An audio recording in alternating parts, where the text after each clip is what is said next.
সন্তান হারানোর শোকে অঝরে কাঁদছেন আর বারবার মূর্ছা যাচ্ছেন মা পারভিন আক্তার।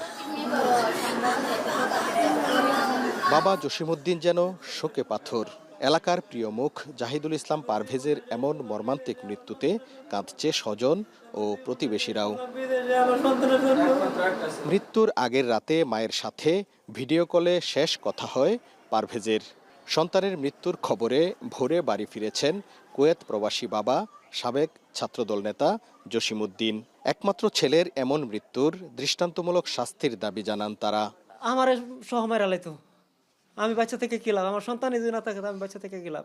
একটা হাত তো ভেঙে দিত, দুইটা হাত তো ভেঙে দিত, খালি মুগ্ধ আমার সাথে কথা বললে আমার আব্বা করে ডাক দিত, আমি আব্বা ডাকটা শুনতাম। আমার সন্তান আমার যারা আমার সন্তানকে হত্যা করছে, আমার ছেলেকে হত্যা করছে, তাদের আমি দৃষ্টান্তমূলক শাস্তি চাই।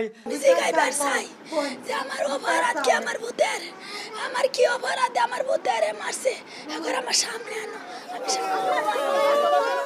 বাবা বিদেশে থাকায় নিজের গ্রামের বাড়িতে নতুন একতলা বাড়ি নির্মাণ করেছিলেন পারভেজ, কিন্তু সে বাড়িতে আর থাকা হলো না তার। ছাত্রদল কর্মী পারভেজের মৃত্যুর খবরে ভালুকার বিরুনিয়া ইউনিয়নের কাইচান গ্রামে ভিড় করেছেন বিভিন্ন শ্রেণী পেশার মানুষ। যারা এই ঘটনা ঘটাইছে এবং হত্যা করছে তাদের সুষ্ঠু বিচার যাতে হয়। লেখাপড়া করতো, সে বিএনপি রাজনীতির সাথে জড়িত ছিল, তার আব্বু বিএনপি রাজনীতির সাথে জড়িত। সেইভাবে জ্বরে পড়লো, এটা আমি সরকারের কাছে আমি এটার বিচার চাই। অত্যন্ত নম্র, ভদ্র এবং হাসি খুশি একটা ছেলে ছিল। তার মৃত্যু যেন আমার মাথার উপর আকাশ ভেঙে পড়েছে, বলার মতো ভাষা নেই। প্রাইমেশিয়া বিশ্ববিদ্যালয়ের টেক্সটাইল বিভাগের ষষ্ঠ সেমিস্টারের শিক্ষার্থী ছিল পারভেজ।